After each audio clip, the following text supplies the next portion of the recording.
Welcome to the Katie Wellness Show. I am your host, Lindsay Katie. Today, in today's episode, we're going to be talking about the lies my doctor told me about IBS.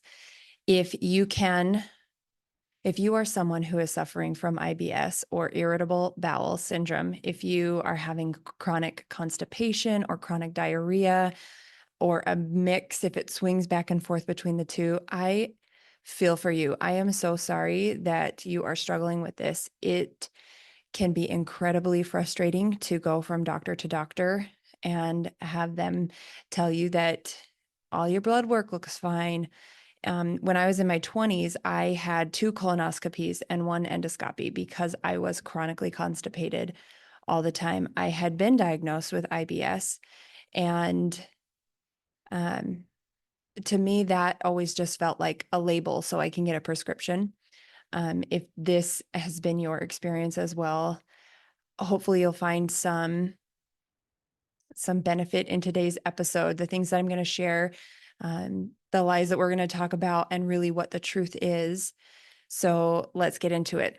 IBS is a digestive dysfunction disorder. Say that 3 times fast.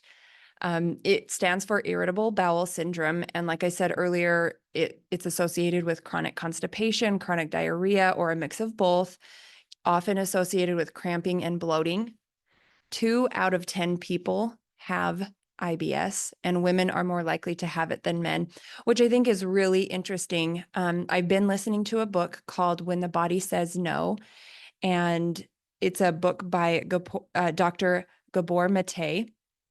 And he talks specifically about autoimmune diseases, but I think it fits in this instance as well. Why are women more likely to have IBS or autoimmune diseases? It's because women tend to put others' emotional needs before their own, and women tend to feel responsible for other people's emotions. So we hold a lot of other people's emotions by, we think that, oh, this person is hurting. If I take on their hurting, then they will hurt less, which isn't always true. It's not our job. Anyway, I think it's interesting that women are more likely to have it than men. IBS is also often associated with fatigue, sleep issues. There's a 16% prevalence in anxiety in people diagnosed with IBS, and a 30% prevalence of depression in people with IBS. It's just a state of the body slowing down, likely, or speeding up. Like there's a definite imbalance. So in my 20s, like I said, I had 2 colonoscopies and 1 endoscopy. I was having constipation. I was having a lot of heartburn, and blood tests said I was fine. Colonoscopies, endoscopy, everything said I was fine. There were no abnormalities. There were no irregularities. It was just what it is. So here's some medication to fix it, right? Common medications for IBS patients.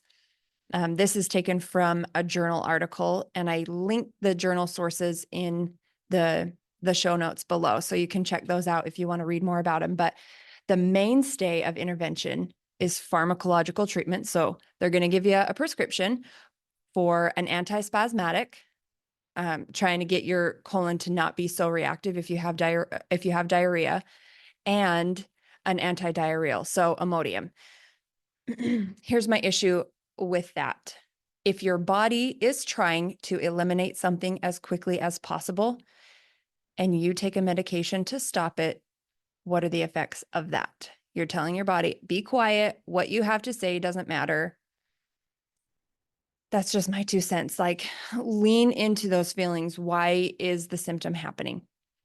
Okay, the second type of medication they do is prokinetics, which is forced muscle contraction. So a prescription medication that forces your colon and your small intestine to contract, and a high fiber diet if you have constipation, which if you're having constipation and you start taking high fiber, if you're not taking the right types of fiber, so there's soluble and insoluble fiber.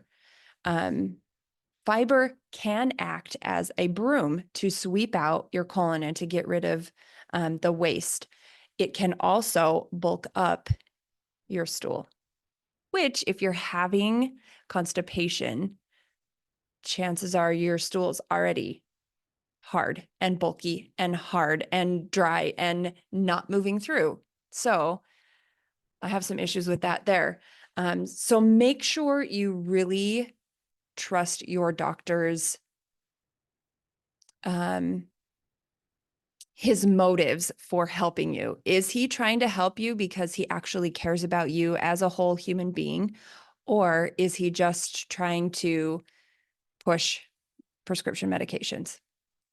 The third medication that is often used in patient with IBS is considered in the journal article, it says supportive therapy with low dose antidepressants. So like Prozac or Paxil or Tofranil to normalize gastrointestinal motility.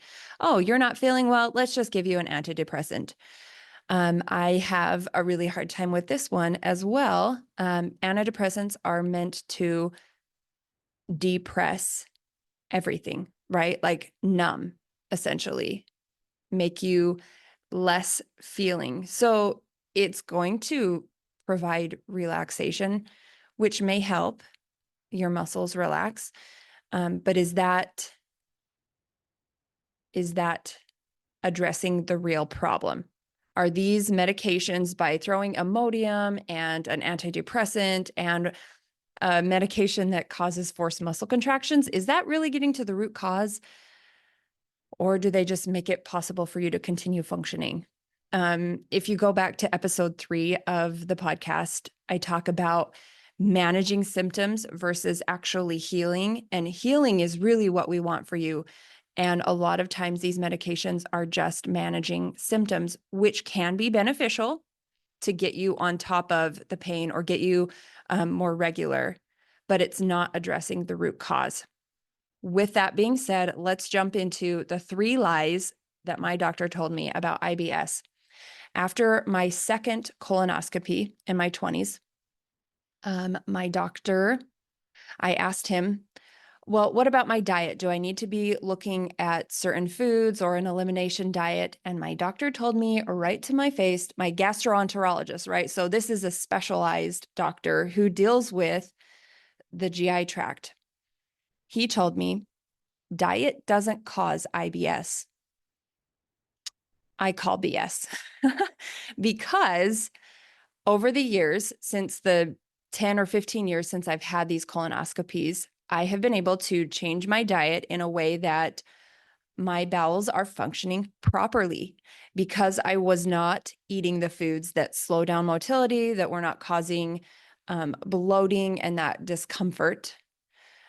Foods absolutely have influence on your digestive tract. If you think about it, you are putting foods into your mouth, they go into your stomach, and they follow through your small intestine and your large intestine. If you're having dysfunction in your large intestine or your colon, what you put into your colon is absolutely going to affect what's happening in the colon. So if you are on a low fiber diet, like I said earlier, you don't have the broom to kind of sweep through, or if you have constipation and you're on a low fiber diet, if you have diarrhea and you're on a low fiber diet, you're not allowing your body to create the bulk that it needs to form a stool. If you're on a high carb diets can cause a lot of digestive bloating. If there's not enough hydrochloric acid in your stomach, a high carb diet tends to ferment, creating a lot of gas, creating a lot of bloating, create a lot of discomfort that way. If you have a diet high in fat or low in fat or too many processed foods, it can disrupt the microbiome of your digestive system. You need certain bacteria to help you digest certain types of foods. For example, foods high in protein, like that are a good protein source, you need the correct nutrients to convert that protein into amino acids to rebuild your body. So if you're on a diet with foods low in pre or pro or postbiotics, that's also going to affect it. So one way to affect or influence or boost the pre, pro, and postbiotics is to eat a variety of fruits and vegetables. Also eating foods that are natural in probiotics. So kefir, yogurt. Look for one that has low or no sugar and very few additives. So you'll need to read the label on the back.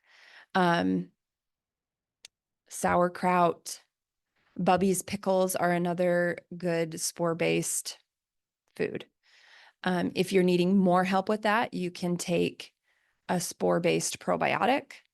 I really like the Cellcore, the Megaspore Biotic. That's not from Cellcore. Megaspore Biotic is from a different company. I'll have to link it in the show notes because I can't remember right now. But I also, if you're looking for a powdered to add to water and blend it in, I really like the Just Ingredients probiotic drink for that. Also, if you are eating the same types of foods over and over and over again, oftentimes your body will say, hey guys, guess what? I need a break from these foods. I'm not digesting them well. I need something different. This is one area that I use hair scans. If I'm noticing a lot of bloating after eating a lot of fruit or feeling really tired, I'll check my hair scan and it will tell me if my body is able to metabolize sugar properly. It will tell me if my body is able to convert fatty acids or protein. That tells me if my body needs support through supplements or habits to help getting the foods digesting properly. So lie number one, diet doesn't cause BS. I call BS. Diet 100% affects IBS. It may not be the cause, but it definitely affects it. The second lie I was told is lifestyle doesn't cause IBS. This may not have come out as your lifestyle doesn't cause IBS, but I've had so many doctors that I've presented with these symptoms of chronic constipation, and none of them ask me, how's your stress level? Are you sleeping well? Are you digesting food well? How are you emotionally, right? So a couple of things about lifestyle and IBS. A sedentary lifestyle does not promote proper digestion. Emotional suppression, holding on to negative energy, especially anger, not speaking up for yourself, taking on the emotions of others, that is all stored in your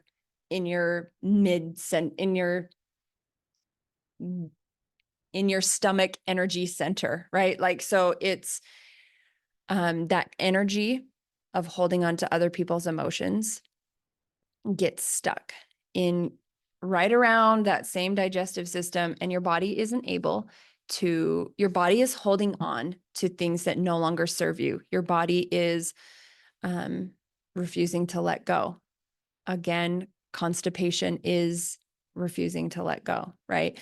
Diarrhea, on the other hand, is being unwilling to see or absorb lessons from life, which is very symbolic of what diarrhea is. The food is moving through you so quickly that your body isn't able to absorb the nutrients that it needs.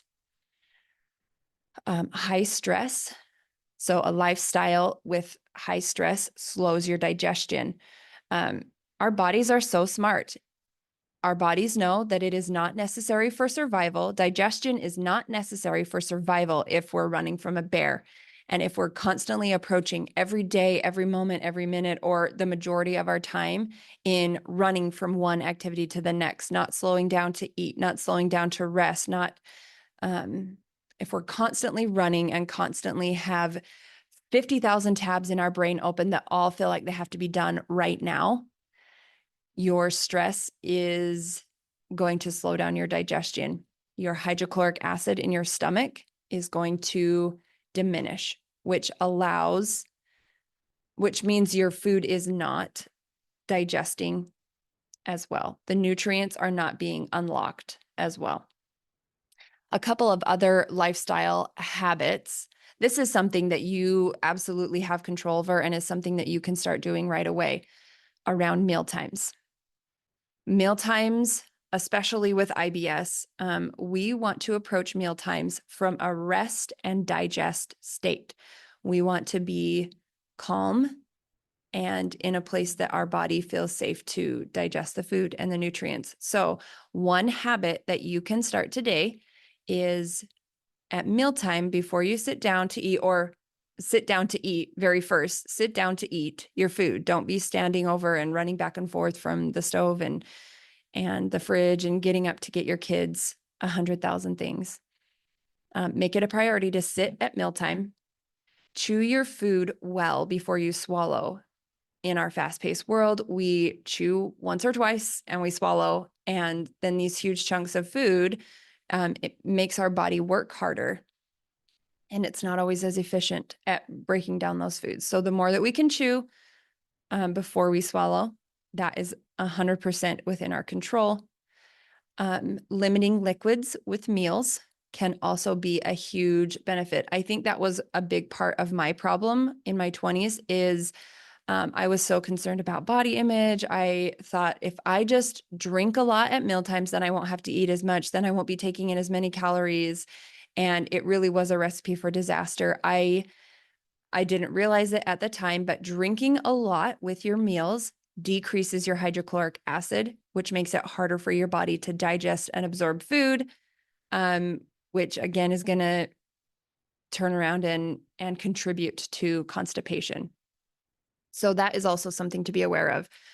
Those 3 lifestyle habits in and of themselves: sitting down to eat, getting in a rest and digest state. So taking a deep breath, offering gratitude, smell your food, and then limit liquids with meals. Those 3 things can help so much. Let's go back to the emotional suppression. If you find that you are holding on or stuffing down your emotions, if you're not speaking up for yourself, if you are taking on the emotions of others, feeling like you have to rescue others from painful situations or uncomfortable feelings or emotions, I want to encourage you to look into emotional processing, or processing your emotions in a way that helps free you from these games or these beliefs that if I take on the pain of others, then they won't have to feel as much pain, which is, I'm sorry, I hate to burst your bubble, but it's just not true. You cannot prevent someone else's pain by taking it on yourself. It just means you're both suffering. So if you are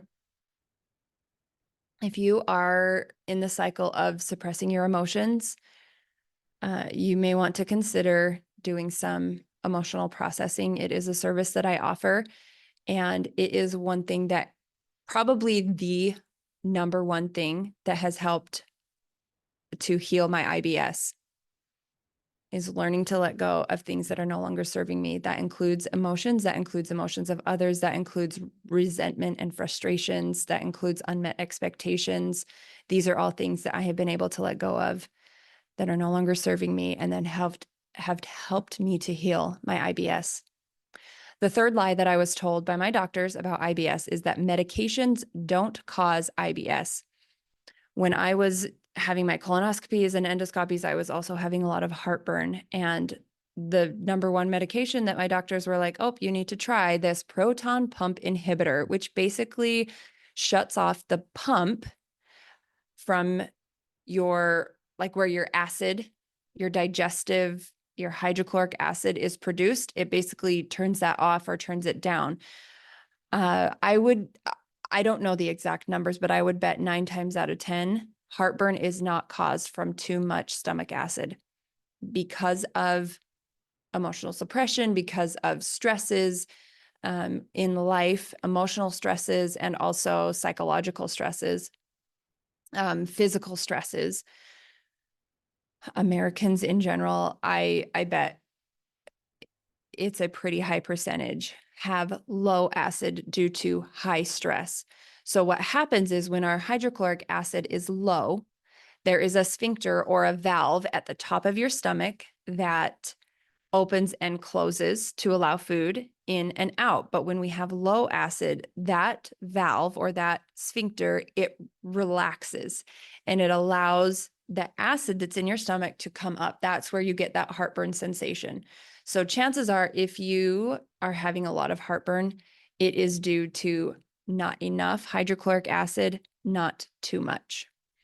Other medications that I was taking at the time that were affecting my IBS or my digestive system included birth control, Tylenol, ibuprofen, medications. Anything that you take orally goes through your digestive system, and it's going to throw off your microbial balance. We have to have this balance of good and bad bacteria to help break down the food. We also need certain enzymes, and if that balance is disrupted, again, the bowel motility is going to be affected as well. Again, if you are someone who is struggling with IBS, I just want to give you some hope here. There is a lot that you can do on your own that doesn't require a healthcare professional. Again, if you are feeling like I need to go see a doctor about this, please listen to that intuition. If there is one thing I could teach you more than anything else, is listen to your intuition, because that is your body telling you what it needs. But a lot of these symptoms do not always have to be treated with a prescription or a medication.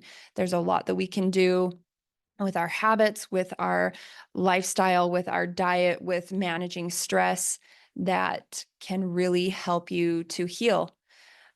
So now that I'm in the future, some of the things that have helped me the most into healing my IBS is knowing my trigger foods, knowing foods that cause inflammation, pain. For me, one of those foods is gluten, sensitivity, intolerance. Technically, I haven't gotten a celiac disease, but I just avoid it because I know it doesn't make me feel good. Limiting liquids with mealtime has helped a lot. I am still working on chewing my food to a paste before I swallow, but I am significantly better than I was in my 20s at chewing my food and swallowing it and slowing down to eat. Going for walks after meals can also help bowel motility. And like I said earlier, the number one thing that has helped me to heal my IBS is processing my emotions, letting go of habits and beliefs of perfectionism, of resentment, of holding on to other people's emotions, of being over responsible for other people's emotions and feeling like I have to fix things for them.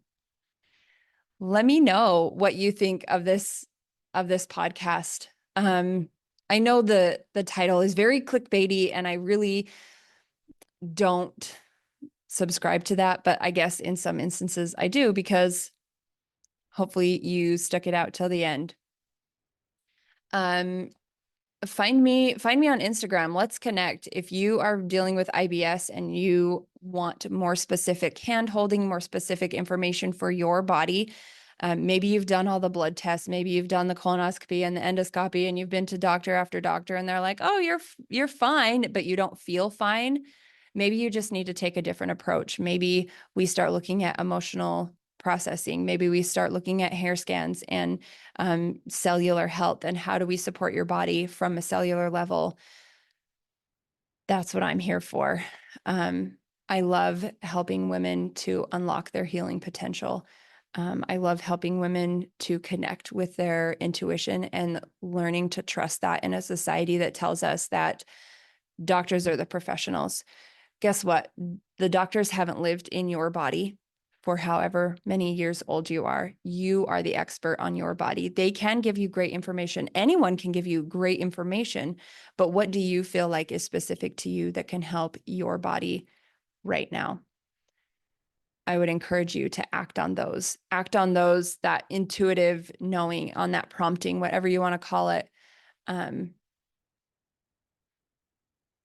just because a doctor told you it was true or not true, if your body says something different, I would encourage you to listen to that, because your body is really smart and super amazing. All right. Thank you. Thank you for joining me for today's episode. And I look forward to talking with you next week.